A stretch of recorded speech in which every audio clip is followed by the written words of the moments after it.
Ya pemirsa, dinamika terkini tengah mengguncang pasar keuangan Indonesia, khususnya indeks harga saham gabungan atau IHSG yang tertekan tajam akibat aksi demonstrasi besar sejak 25 Agustus 2025. Demo yang bermula di depan gedung DPR hingga berlanjut ke berbagai titik di Jakarta dan beberapa daerah bukan hanya menyedot perhatian publik tetapi juga menimbulkan gejolak yang cukup serius di pasar saham. Lalu seperti apa dampaknya? Kita akan bahas dalam nasib IHSG saat aksi demonstrasi pecah. Ya, aksi demo yang terjadi sejak tanggal 25 Agustus dan masih berlanjut membuat bursa saham Indonesia ini tertekan. Pada peragangan Jumat 29 Agustus 2025, indeks harga saham gabungan ini terperosok hingga ke 7.830,49. Dan penurunan ini menjadi pelemahan IHSG paling tajam di sepanjang Agustus 2025. Dan hingga penutupan peragangan Jumat lalu sebanyak 610 saham anjlok dan hanya 122 saham yang menguat serta 70 saham stagnan.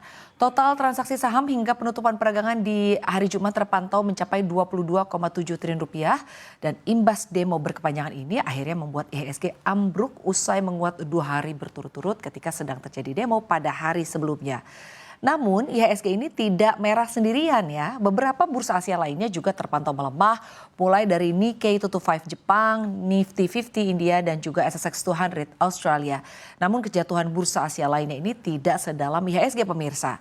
Kondisi ini mencerminkan jika IHSG ikut terseret panasnya situasi akibat demo. Nah, lalu bagaimana kronologis demonstrasi di pekan lalu dan apa saja sebetulnya tuntutannya? Kita akan simak di slide berikutnya. Ya, ribuan orang ini dari berbagai latar belakang berkumpul di depan gedung DPR pada Senin 25 Agustus dan para demonstran ini datang ya berasal dari banyak kalangan termasuk aktivis perorangan, pelajar, pedagang hingga ojek online. Aparat kepolisian pun bersiaga dengan barikade beton, pagar berlapis dan menutup akses jalan di Gatot Subroto. Aksi berlangsung spontan dengan orasi yang dilakukan secara bergantian dengan perhatian utama yaitu pada kenaikan tunjangan DPR hingga menuntun pembubaran DPR. Dan mengutip siaran pers dalam Aliansi Rakyat Bergerak, aksi itu dinamai Indonesia Gelap Revolusi Dimulai. Ada beberapa poin yang dituntut pemirsa, diantaranya kalau kita lihat yang pertama ya, ini ada turunkan Presiden Prabowo dan juga Wakil Presiden Gibran. Lalu ada bubarkan Kabinet Merah Putih, bubarkan DPR RI, hentikan proyek penulisan ulang sejarah Indonesia, tangkap dan adili Fadlizon atas penyangkalan terhadap tragedi pemerkosaan massal di tahun 1998, lalu tolak rancangan kitab hukum undang-undang anti pemerasan, lalu ada transparansi gaji anggota DPR, batalkan kebijakan tunjangan rumah anggota DPR dan gagalkan rencana kenaikan gaji anggota DPR. Jadi pemirsa, ketegangan ini mulai meningkat ketika massa ini mulai ricuh hingga akhirnya harus dipukul mundur dari depan gedung DPR. Polisi menahan sekelompok massa di bawah flyover Gerbang Pemuda dekat GBK dan hal ini memicu kemarahan demonstran yang sudah berada di depan gedung DPR saat itu. Nah, mereka kemudian bersatu dan mulai melempari pagar dengan batu dan juga botol. Demo yang berlangsung hingga malam ini membuat kericuan semakin memanas sampai pos polisi Petamburan dibakar oleh massa.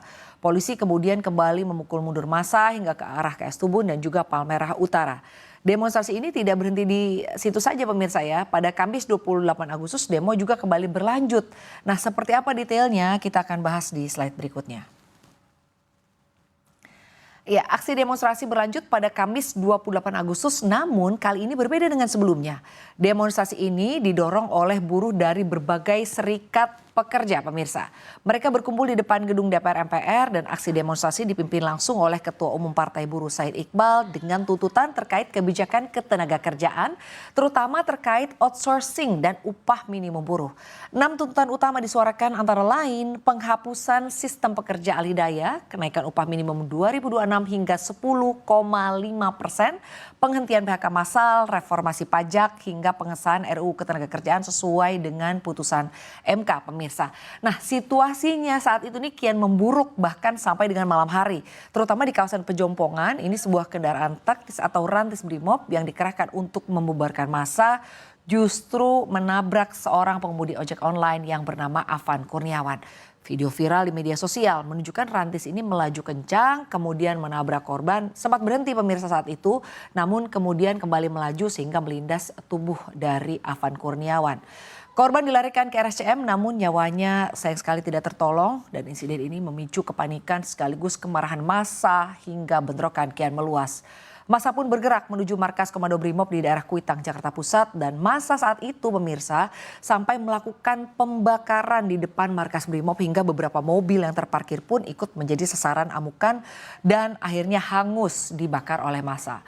Kapolri Jenderal Listio Sigit Prabowo pun segera menyampaikan permintaan maaf secara terbuka. Ia menegaskan semua pihak bertanggung jawab akan diproses. Artinya pihak-pihak yang bertanggung jawab ini akan segera diproses begitu ya. Dan demonstrasi yang terjadi di pekan lalu ini bukanlah yang pertama kali terjadi di Indonesia. Lalu bagaimana sebenarnya dampak dari aksi demonstrasi ini ke pasar saham Indonesia, khususnya kepada IHSG? Kita akan bahas di slide berikutnya. Ya, pasar saham tanah air tersungkur imbas memanasnya demo dan indeks harga saham gabungan rontok di tengah aksi demonstrasi di depan markas Satuan Brimob Polda Metro Jaya di Kuitang, Jakarta Pusat yang panas. Sejak demo besar pada tahun 1998, IHSG ini cenderung merespon negatif. Nah, aksi demonstrasi besar-besaran dilakukan berbagai elemen mahasiswa, termasuk mahasiswa Universitas Trisakti terjadi pada 12 Mei 1998. Pergerakan IHSG pada saat demo 12 Mei 1998 ini jatuh ke level 0,95% pemirsa. Nah, setelah demo 12 Mei, pergerakan IHSG berlanjut turun pada 13 Mei 1998 sebesar 6,61% di level 402,06.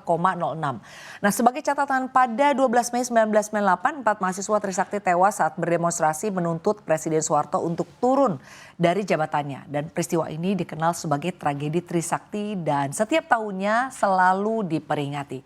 Berlanjut penurunan IHSG sejalan dengan melemahnya ekonomi Indonesia saat krisis moneter saat itu. Nah, pada 5 Desember 2022 ini ada aksi demo lagi ya, aksi unjuk rasa kembali dilakukan mahasiswa dalam upaya penolakan draft rancangan Kitab Undang-Undang Hukum Pidana atau RKUHP di depan gedung DPR. Pergerakan IHSG pada 5 Desember 2022 pun terkoreksi pemirsa ya, ini ke 0,46% di level 6.987,33. Dan demo terbesar pun terjadi pada tahun 2024 di mana mulanya muncul meme di media sosial mengenai peringatan darurat yang diunggah pertama kali pada 21 Agustus 2024 dan menjadi pendorong munculnya aksi unjuk rasa penolakan RUU Pilkada tahun 2024 pada 22 Agustus 2024. Akibat demo tersebut pergerakan pasar saham tanah air juga ambruk pemirsa. Pada 22 Agustus di tahun 2024 begitu ya, kita lihat ada IHSG yang ambruknya ini ke 0,87% pada saat itu pemirsa. Dan kalau kita lihat untuk di demo 2025 sendiri juga ambruknya ke 1,53%. Artinya kalau kita lihat IHSG ini merespon negatif ya dari setiap demo besar yang terjadi di Indonesia. Dan dari rangkaian data dan peristiwa yang telah kita bahas dapat dikatakan bahwa demonstrasi besar ini tidak hanya menjadi isu sosial dan politik saja, tetapi juga berdampak signifikan terhadap stabilitas ekonomi dan juga pasar modal Indonesia. IHSG yang tertekan menunjukkan betapa sensitifnya pasar terhadap situasi ketidakpastian politik dan juga keamanan. Oleh karena itu pemirsa, penting bagi kita untuk memahami keterkaitan antara dinamika sosial dengan respon pasar agar para pelaku ekonomi, investor maupun pengambil kebijakan dapat mengambil langkah antisipatif yang tepat dalam menghadapi situasi serupa di masa mendatang.